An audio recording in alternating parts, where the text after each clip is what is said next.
Jeremy Clarkson called Australian beef rubbish. Pure spite. Zero research. It should have ended his career. Instead, it built a £6 million business that outsells supermarkets before the cattle are grown. He just refused to shut up.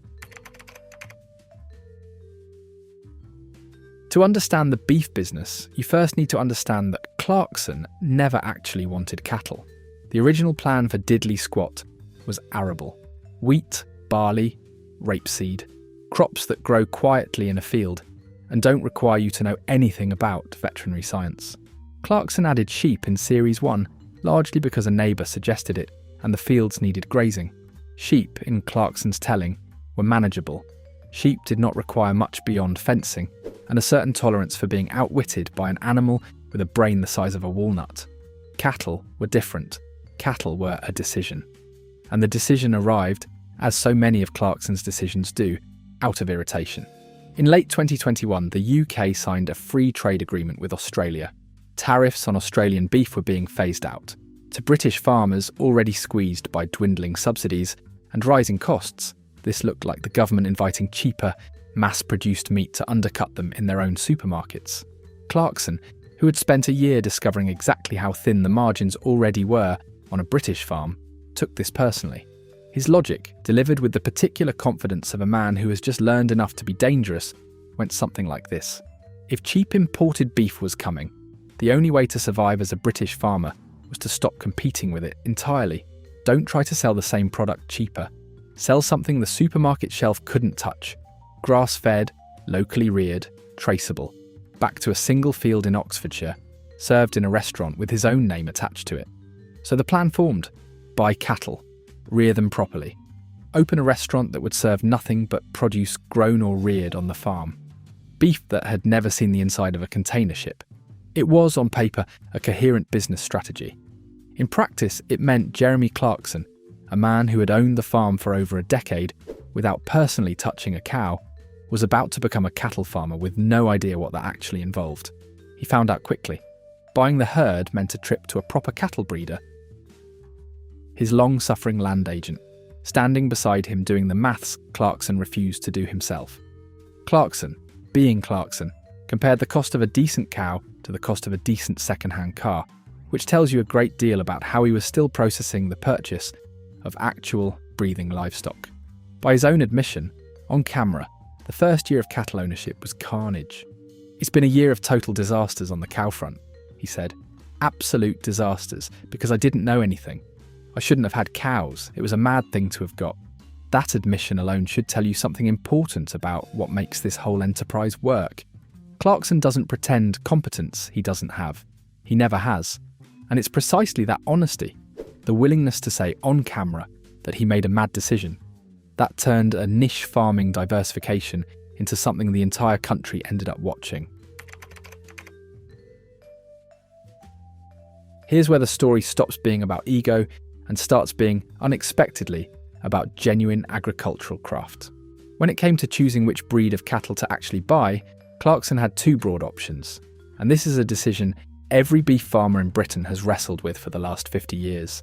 Continental breeds, the big muscular French cattle that pack on lean meat quickly and look, frankly, magnificent in a field, or native British breeds. Smaller, slower to finish, but built for exactly this climate, this grass, this rain. Clarkson went native.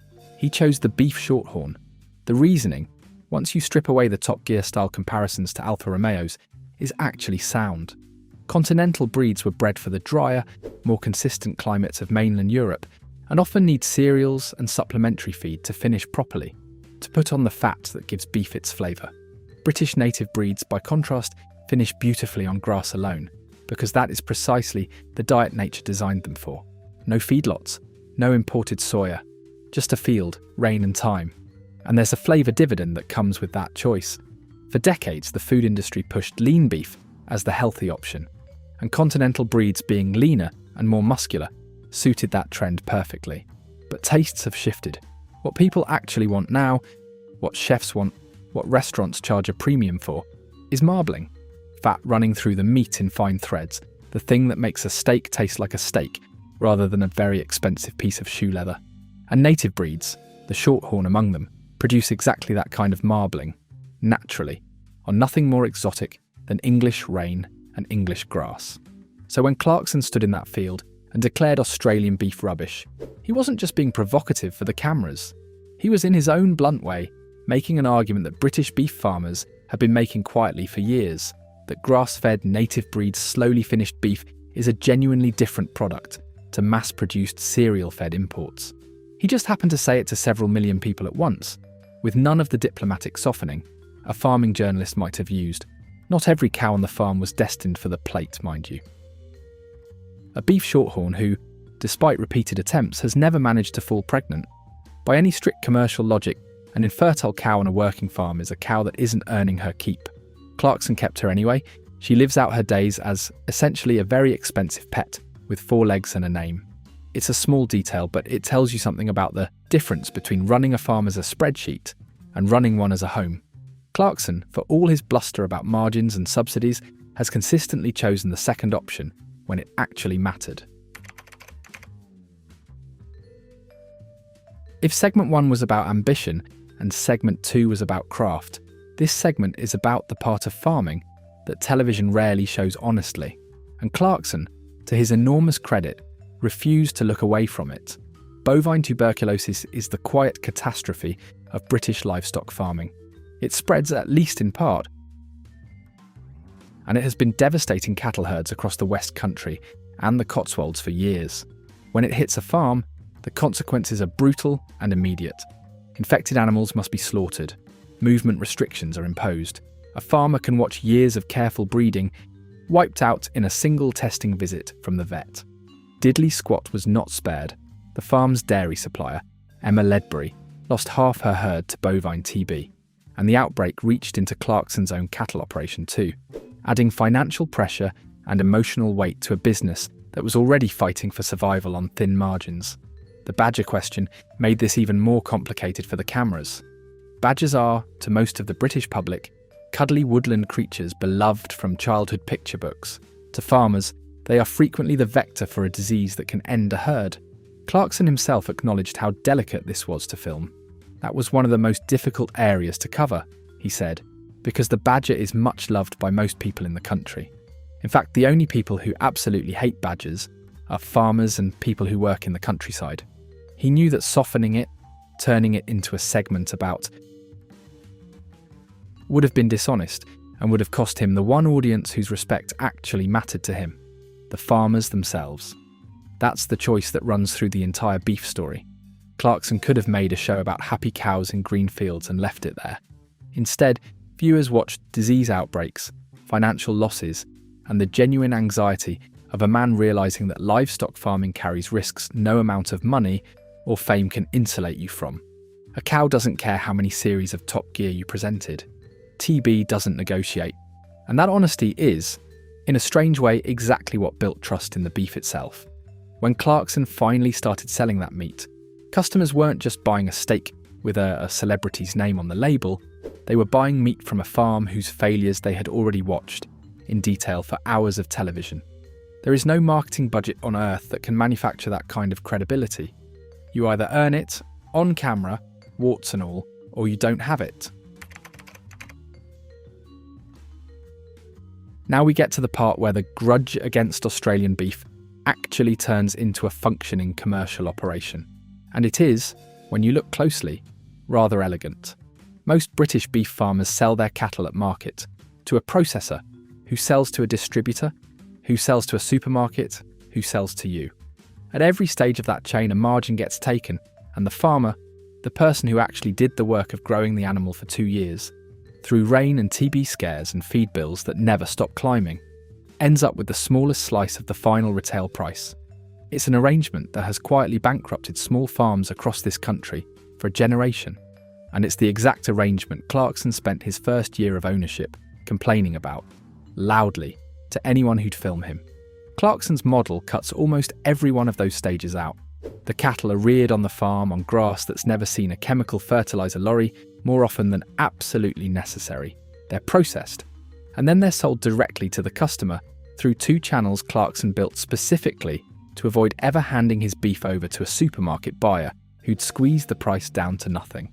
The first is the diddly squat farm shop, where the beef sits alongside potatoes, honey, and a burger sauce the shop describes, with exactly the tone you'd expect from this operation, as made from beef that definitely didn't die of boredom. It's a joke on the label. It is also quietly the entire sales pitch. The second channel is the farmer's dog, the pub Clarkson opened specifically to serve food using only local and farm-grown produce, where that same beef appears on the plate, cooked, seared, rested, plated by people who know precisely which field it came from, at a considerable markup over the price of the raw joint, margin that would otherwise have gone entirely to somebody else's balance sheet. This is the bit that most people miss when they think about celebrity farming ventures, and it's worth sitting with for a moment. Clarkson isn't selling beef the way a supermarket sells beef, competing on price against a wall of identical shrink-wrapped packages under fluorescent lighting. He's selling beef the way a small, high-end producer sells beef, on story, on provenance, on the plain fact that you watched the actual field this animal grazed in, on television for free, over several years, through droughts and disease outbreaks, and a man learning in real time how not to kill a cow by accident. That is not a marketing campaign you can buy, however large your advertising budget. It is a marketing campaign you have to earn, the hard way, by putting your failures on screen for the better part of a decade and trusting the audience to respect you more for it, not less. And crucially, it works in both directions, which is the part that makes this a genuine piece of business architecture rather than a vanity project. The restaurant and shop don't just sell his beef, they need it constantly, in quantities his own herd alone can't reliably supply, especially in years when TB restrictions or a bad calving season thin the numbers. So the farm now works with a small cooperative of local producers, cattle breeders among them, who supply extra stock to keep the shelves stacked and the kitchen running through a busy Saturday lunch service. Clarkson's beef business, in other words, doesn't just profit Clarkson. It has become a guaranteed buyer for several of his neighbours' herds too, at a moment in British farming when a guaranteed buyer, at a fair price, agreed without a supermarket contract department involved anywhere in the conversation, is close to the rarest thing in the entire industry. So does it actually work as a business? The honest answer is unevenly, and Clarkson would be the first to tell you so, usually while standing in a field looking personally betrayed by the weather. The wider farm's finances have swung wildly year to year, in a way that would give any conventional investor a small heart attack. Year one produced a now legendary profit, a figure so small it has become something of a running joke on the show itself. More recent years have swung the other way entirely, with drought and disease wiping out margins that looked perfectly solid on paper back in spring. Farming, as Clarkson has learned the hard way, and at considerable personal expense, does not reward good intentions or expensive machinery. It rewards rainfall, timing and luck, and none of those three things take instructions from anyone, however famous, however many Lamborghinis are parked in the yard. But the beef operation specifically has become one of the genuine bright spots in that otherwise unpredictable ledger. Industry estimates now put the value of what Clarkson has built around his cattle, the herd itself, the shop sales, the restaurant revenue, the brand recognition that no competitor can simply purchase, at somewhere in the region of £6 million. And the way he's built it is precisely why the big supermarkets can't simply copy it, however much they might like to. A supermarket can undercut on price. It can source cheaper meat from anywhere on the planet and stack it high under a promotional banner. What it cannot do, no matter the size of its marketing department, is give you 6 years of a man's genuine, filmed, occasionally disastrous relationship with the specific cattle grazing the specific field your steak came from. That is not a supply chain advantage. It is an emotional one, built slowly and honestly, and emotional advantages don't show up on a spreadsheet until a rival tries to compete with them and quietly fails. This year, that credibility earned Clarkson's operation, a role most people wouldn't have predicted a few years ago, back when he was just a man shouting about a trade deal. Official partner status in Great British Beef Week, the national campaign celebrating local butchers and farm shop supply chains up and down the country. The farmer's dog is now showcasing its beef as part of that campaign, alongside farmers and butchers who've spent entire careers earning exactly the kind of recognition Clarkson stumbled into within a handful of series, and the farm's own head butcher have all become, in effect, spokespeople for British beef as an entire sector, not merely for one farm's produce. A man who bought his first cattle out of spite over a trade deal he didn't like has become one of the recognisable faces of the very industry he was originally just trying to protect himself from. And now, before we get to how all of this actually pays off, if you're finding this as fascinating as I rather suspect you are, do take a moment to hit like, drop a comment, and subscribe with the notification bell switched on. It genuinely helps this channel keep telling stories like this one, and I'd love to know in the comments whether you think Clarkson's beef will still be trading long after the show that made it famous eventually comes to an end. Remember that comment that started all this? Australian beef is rubbish. At the time, it sounded like exactly what critics accused Clarkson of being throughout his entire career. Loud, provocative, factually shaky, designed to generate headlines rather than insight. And in the narrow sense, they were right. He hadn't done a taste test. He hadn't studied the trade figures. He said it because he was angry about a deal he thought would hurt British farmers. Full stop. But look at where that anger actually led. It led him to buy cattle he didn't understand. It led him to choose a native breed for reasons that turned out to be genuinely sound, rather than sentimental. It led him to build a restaurant and a shop specifically, so he'd never have to sell through a supermarket at all.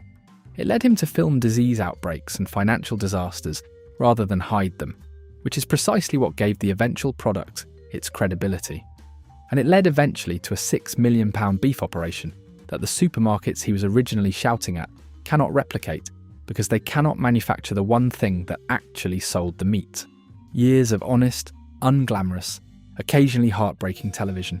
He said something rash on camera because he was angry about a trade deal. And by accident, stubbornness, and a genuine willingness to be honest about failure, he built the very thing he claimed British farming needed, not a slogan, a working example. That's rather the story of Clarkson's entire post-BBC career, isn't it? He rarely sets out to build the thing that succeeds. He simply refuses to stop, and refuses to lie about what's happening while he doesn't stop, and somehow that keeps being enough. If you've enjoyed following this one, it would mean a great deal if you subscribed and tapped that notification bell so you never miss the next story from Britain's best. Do leave a comment too. We genuinely love to hear what you make of it. Do you think Clarkson stumbled into a genuinely sound business model?